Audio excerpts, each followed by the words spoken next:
the mind behind the strategy. Aaron could talk for hours. I've already been scammed out of 30K. No, screenshots never die. This was many years ago. I have not talked about it because it's made me so furious, which looking back, like, that's a horrible sign right there. And that sucks. Alibaba is like a trendy word right now to like throw shade at people. Morning, happy Wednesday. We're gonna talk about all the things that you guys want to know. But first let's get to the office and we gotta get a little bit of work done.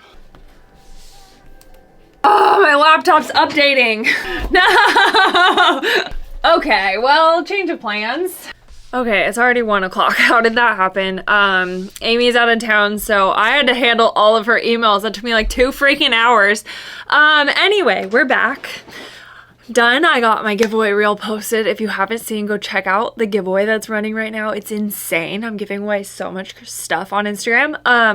Okay, but what we're really here to talk about is what the freak is Alibaba and what is it like working with people in China. Okay, Alibaba is like a trendy word right now to like throw shade at people, be like, oh, you just get all your stuff at Alibaba, but no one really understands what it is. And I have been working with China for 5 years now, and so I have a little bit of insight that maybe some people don't understand. First of all, Alibaba is a website that basically every manufacturer in China uses it. Think of it as like the Amazon of like Chinese manufacturing. So each manufacturer in China will have a storefront on Alibaba where you can go and see like what they make. They usually have like their own collections of items. So like say you're a baby shop, and so there'll be like a whole list of like all of the pacifiers that they make or all of the baby bottles that they make. And you can go on there and you can bulk order anything from their store.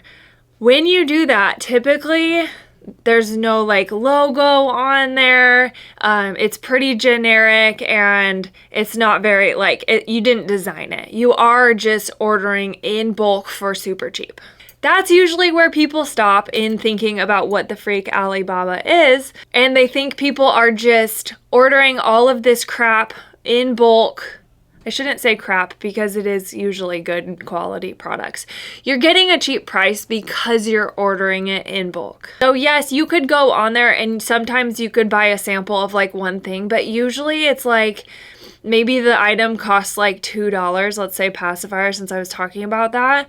If you're gonna only order a sample, they are gonna charge you shipping. It's going to hurt the economy because you're flying it across the world and trying to get it fast. You're not ordering it in bulk overseas on a boat. Anyway, that's where things start to get weird.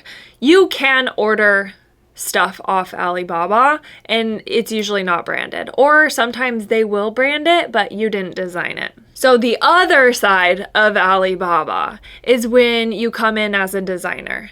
So I have worked with probably 100 different manufacturers and they all do have an Alibaba storefront. Where things get tricky is if you have a good relationship with these people, because sometimes they will take your designs and they will add them to their storefront and take your logo off of them. And that sucks. So there's kind of a fine line. There's some things that like could be fillers in your store. Go for it. Order them from Alibaba. You're taking the risk in ordering 500 of them, because that's usually the minimum order, in hopes that you can upsell them and make some money off of it. And I don't think for some things that really matters, but if you're trying to build a brand and you are a designer, this is what matters. So I have my bag manufacturer. They are also on Alibaba. I actually didn't find them on Alibaba because I started way the heck 5 years ago. I didn't actually even understand Alibaba. I was so new. I was learning everything on my own. I thought that you just could order it kind of like an Amazon thing, and I didn't know you could actually design. So I actually just Googled, emailed like 1,000 people. I was just trying to find somebody who I could communicate easy with and somebody who understood English well enough that there wasn't like a language barrier. So I found my girl. She is the best. I'm obsessed with her, and I have stuck with her for 5 years. But we had to build a very trusting, tight-knit relationship. So I have FaceTimed her. I have seen all the behind the scenes. I made sure that this was like a family run business. Their whole family works there. They get to take amazing vacations. They go to Disney. They love Disney Tokyo. Like, we bonded over all of this stuff, and I feel like I built a really good relationship with her. So the first few orders, I drew on my iPad the bags that I wanted designed, and I was like, hey, do you think that you could do this? I want 500 of them. This is the design. This is the material. This is the zipper. I knew what I had sewn everything by hand, so I kind of knew exactly what I wanted, and I gave her a really good drawing of exactly what I wanted. I sent it over to her, and she was like, cool, I'll get you some samples. So I think I maybe sent over like 4 or 5 of my designs that I had already had in my shop, and I just wanted to stop hand sewing them. And then I paid for shipping for all of the samples. I think she charged me for the first sample. She doesn't charge me anymore just because we have such a long-term relationship and I spend so much money with her and we trust each other now.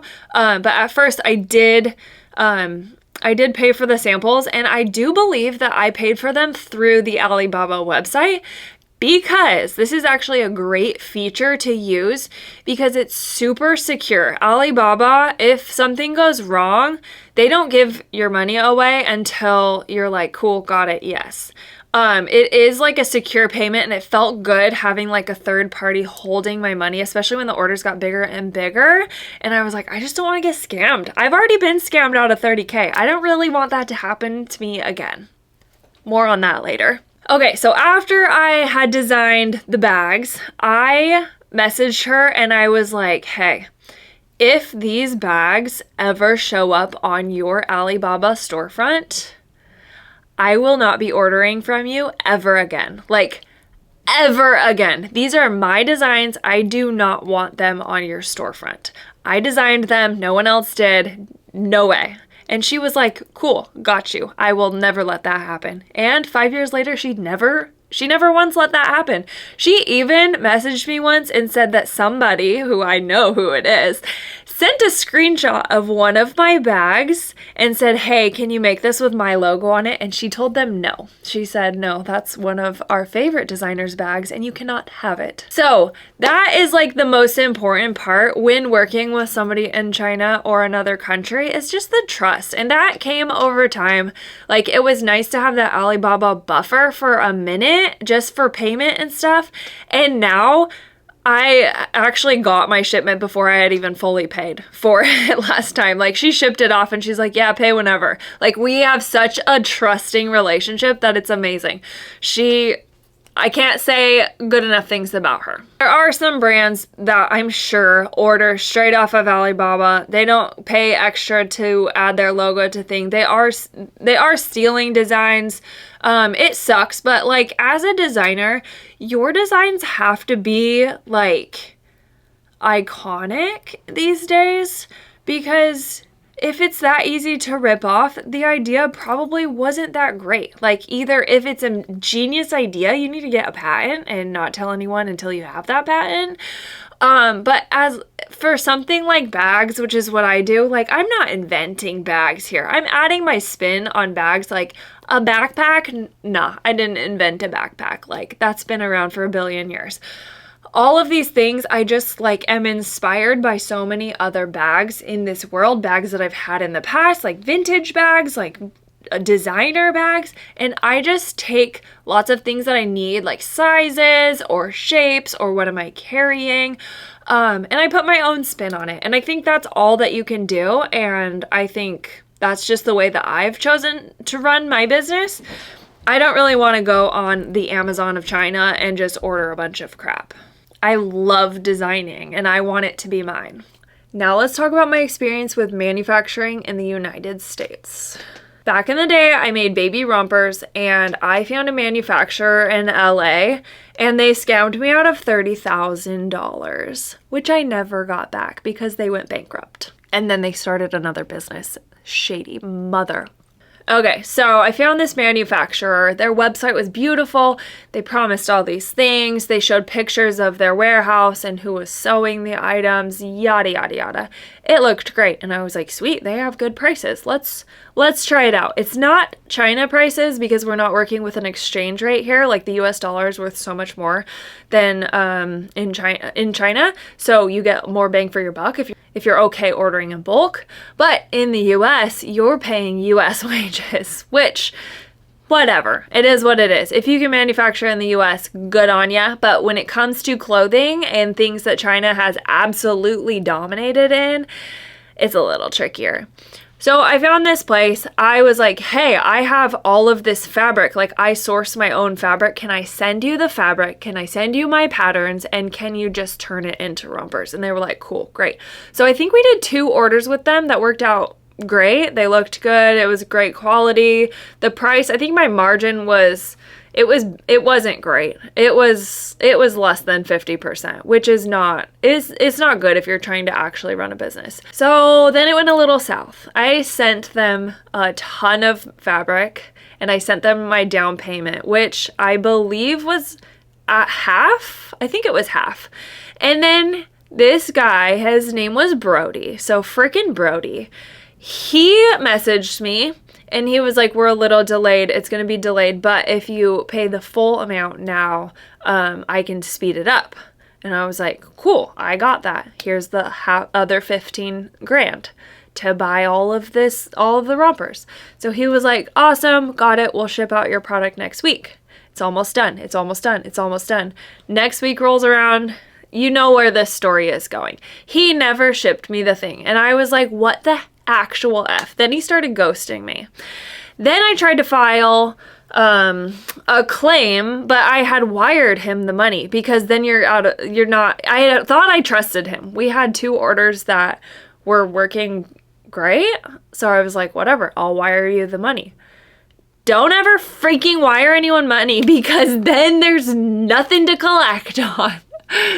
I probably could have gone and sued him, but honestly, the lawyer fees, I've already been through a lawsuit as well. The lawyer fees were probably going to be more than 30 grand just to get anything out of them. And their business filed bankruptcy.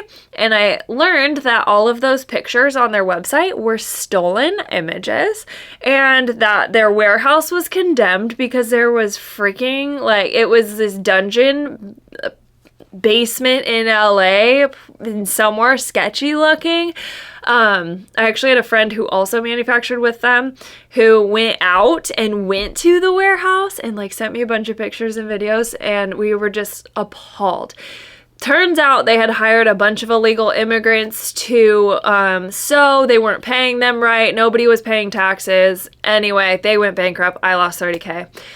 I kind of just sloughed it off and moved on. I was so angry, but I was like, you know what? I gotta find a better way. The US is not...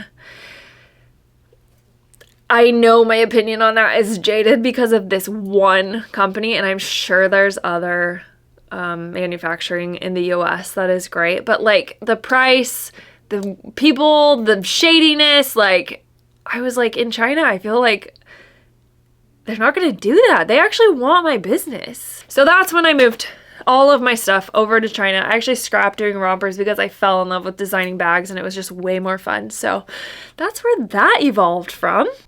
Okay, final story of the day. This is about the time that I lost a friend over manufacturing, and it's really actually a very sad story. I won't name the name. I had a really close friend. I thought we were close friends. I actually went and met her. We hung out, texted her every single day almost. We supported each other's Instagram. At first, I had to like gain enough followers for her to respond to me, but once I did, I feel like then we were friends, which looking back, like, that's a horrible sign right there. I now think that she only was my friend because I started gaining more followers than her, and she wanted a piece of the pie. But anyway, I was asked a few questions, and I was asked for help because she was manufacturing in China as well, and her shipments were costing a lot, and I said, hey, my girl might be able to help you. get the cost of those shipments down. She was like, I'm looking for a shipping agent. And I was like, well, I have a great shipping agent. I will give you her contact info. And I gave her that contact info. And then a few months later, she came out with a bag and I was like, oh, that's kind of weird. And then she came out with another bag and I was like, well, this is kind of awkward because it's kind of like that's the style of like my top selling bag. And then I finally I actually messaged my manufacturer who I had set her up with. And I was like, hey, are you making these bags for her? And she was like, yeah, you referred her to me. Like, I thought you wanted us to make her bags for her. And I was like, she's using the same freaking zipper pull as me. And I then messaged her and I was like, hey, this just kind of rubbed me the wrong way. I feel like I was pretty reasonable. I just want to know that this like kind of made me sad. Like I gave you this info because I thought you were going to work on your product, not like make a product similar to mine. And I thought she just needed help with shipping. I didn't know she was going to go into the bag business. And she basically like sloughed it off and she was like, it's not even that big of a deal. I just wanted to make a bag. Like, I'm not going to make any more.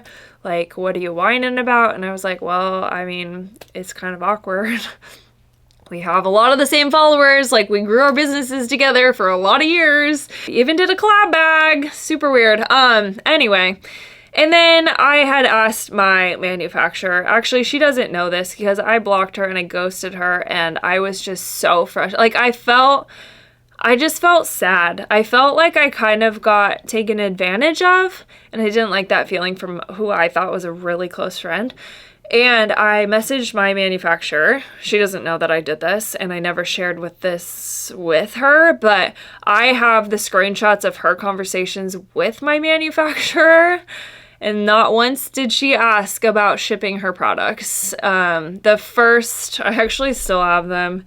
I should delete them, but like, you know, screenshots never die. This was many years ago. I have not talked about it because it's made me so furious for so many years, but you know, it's a good story to tell. Don't ever share your manufacturing information with anyone because they'll freaking stab you in the back. Oh, hi, Mallory Boren sent me your way and says, you're the best. Hi, nice to meet you. I'm blank from blank. Hi, so nice to meet you. Mallory just loves you and I'm so excited to work with you.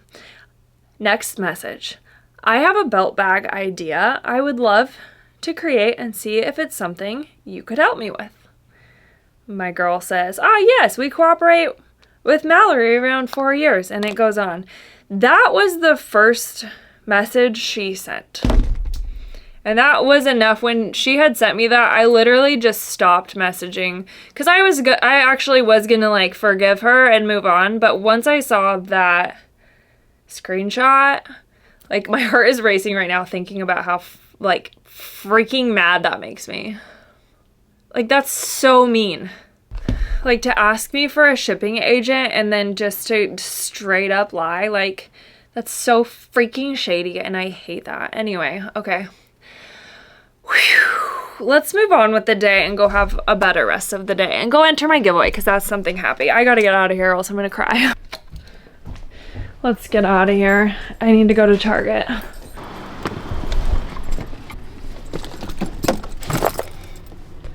Hey, baby! I'm on the vlog. You're on the vlog. I actually think you have... Alexa, pause! Check these out. It's a ski. For a kid. Oh. Summit says. Okay, I think Erin has something to add to what we were talking about in the office. What are we talking about, everybody? Which is, what the heck was Alibaba? And then, like, I kind of talked about, like, copycats a little bit. What I wanted to add was, like, there's, like, copying and then there's, like, putting your own twist on something. And it's kind of a fine line, but I think it's, like, you know? How philosophical do you want to get? Not philosophical at all. Like, literally none %. Well, no, there's a little bit. I would say that, like, all creative ideas evolve from prior creative ideas. So, like, there is sort of, like, who inspires you. Then there's people with no ideas, and they just copy. because they don't haven't exercised the creative ability to like make it their own. Yeah. And I think that's important. And so what happens on Alibaba or even Amazon now is like people with great designs and great ideas will start a company, and then as soon as they go to mass production, it's stolen by the mass producers. Which is annoying.